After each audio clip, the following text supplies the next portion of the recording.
앞으로 제품을 파실 때 화장품이나 뭐 식품 이런 제품이 있다고 하면은 유통기한이랑 안전정보를 표시해야 된다고 합니다. 이게 보자마자 저는 클릭을 했는데 소비자원에서 조사해보니까 상품 페이지나 제품 내용에 유통기한이 제대로 표시된 비율이 40.7%밖에 안 됐다고 합니다. 그러니까 나머지 60%는 전체 다 그 화장품에 대한 유통기한이 전혀 안 나와 있다는 거죠. 이건 사실 저도 공감하는 게 화장품 살 때 이제 Q&A 보면은 항상 유통기한 언제까지예요? 제조원 연원일 언제까지예요? 이런 질문 되게 많거든요. 그만큼 사실 제대로 표시 안 하고 지금도 판매되고 있는 게 현실이긴 하죠. 대부분 이렇게 많이 판다고 합니다. 별도 표시, 실물 상품의 참조 이렇게 많이 팔았다고 합니다. 지금도 그렇죠. 그래서 이거 보고 생각한 게 이걸 강제로 표시하는 세상이 오는 건가? 그러면 제2의 상품 정보 제공 고시인가? 라고 생각이 들었어요. 지금 이제 막 셀링 하시는 분들은 모를 텐데 저가 한 10년 됐으니까 요 사태가 한 번 있었거든요. 모든 제품에 나라에서 정한 기준대로 모델명, 브랜드, 원산지, 뭐 상품명 이게 나라에서 정한 대로 용량, 사양, 사용 방법 이런 것들을 모든 제품에 적합하게 다 고시를 해야 된다 라고 갑자기 어느 날 이게 한 5년 전인가?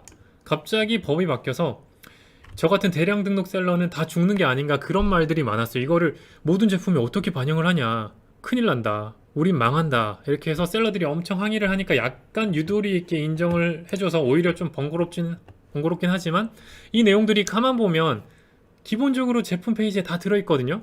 근데도 이렇게 따로 표시를 하라고 해서 난리가 난 거였는데 지금은 여기에 그래서 셀러들이 상세 참조로 많이 그냥 넘어가죠. 상세 참조, 상세 참조, 상세 참조하고 넘어가고 이 내용들이 실제로 상세에 있으면 괜찮은 걸로 바뀌었었는데 이게 시행된다고 했을 때 다들 난리였죠. 우리 이제 대량 등록 셀러 죽나 막 그 얘기가 정말 많았었죠. 그래서 이번에도 그러면 이제 식품 관련된 도매 사이트나 그럼 이제 그 도매 사이트도 힘들고 나도 그런 제품들을 싹 빼야 되나? 그 생각을 잠깐 했지만 이번에는 그런 논란 없이 바로 약간 유도리 있게 인정을 해준다고 합니다. 공정위에서 그러면 상품이 입고될 때마다 유통기한을 계속 바꿔야 되는데 우리 셀러가 그럼 얼마나 힘들어. 그러면 융통성 있게 표기할 수 있도록 처음부터 반영을 해준다고 합니다. 그게 어떻게 바뀌었냐? 상품 발송일 기준으로 유통기한이 7일 이상 남은 상품만 판매한다. 이런 식으로 쓰면 괜찮다는 거죠.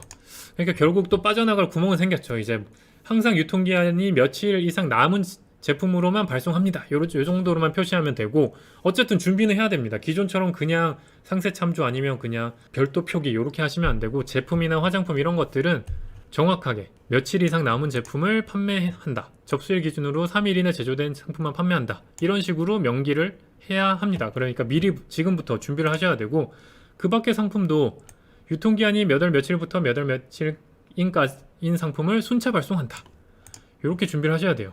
그래서 저도 도매 제품 중에 유통기한이 있는 것들은 이제 이렇게 상세 페이지 수정 준비를 해야 되는 거고 실제로 제 제품들에도 이렇게 반영을 해야 되는 거죠. 개인적으로는 밑에 이 방법은 또 모든 제품 그때그때 입고될 때마다 또 바꿔야 되니까 유통기한이 며칠 이상 남은 제품을 판매한다 이렇게 바꿔야 될 것 같고 그 이하 남은 것들은 뭐 떨이하거나 빨리 버리거나 하는 전략을 구상해야 될 것 같아요. 그래서 식품이나 이런 것들 화장품이 조금 더 까다로워졌으니까 뭐 오히려 경쟁이 좀 줄지 않을까라는 생각도 해봤고 저는 화장품도 제조를 하니까 이거 이미 많이 겪었지. 화장품을 로켓으로 이렇게 넣으려고 하니까 로켓에서 먼저 연락도 와요. 판매가 좀 되니까. 근데 화장품 같은 경우 이렇게 물어봅니다. 쿠팡에서 유통기한 얼마 남았어? 저희 그래서 체크를 해봤죠.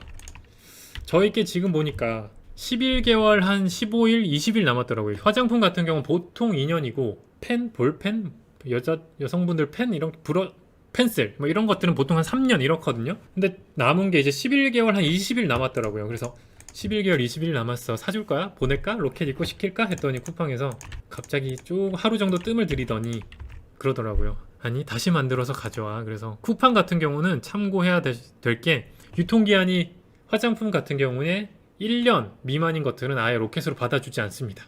1년보다 초과해서 남은 제품들만 쿠팡 로켓에 입고가 되고 쿠팡이 받아서 1년보다 넘게 남았으니까 확실히 느긋하게 판매하고 소비자들도 어쨌든 1년 좀 넘게 남은 제품들 받으면 기분이 좋잖아요. 근데 이거는 저는 싫지만 괜찮은 전략 같아요. 소비자 입장에서 어쨌든 괜찮으니까. 그래서 쿠팡에 판매하실 때는 1년보다 더 남았을 때 빨리 밀어 넣으셔야 한다.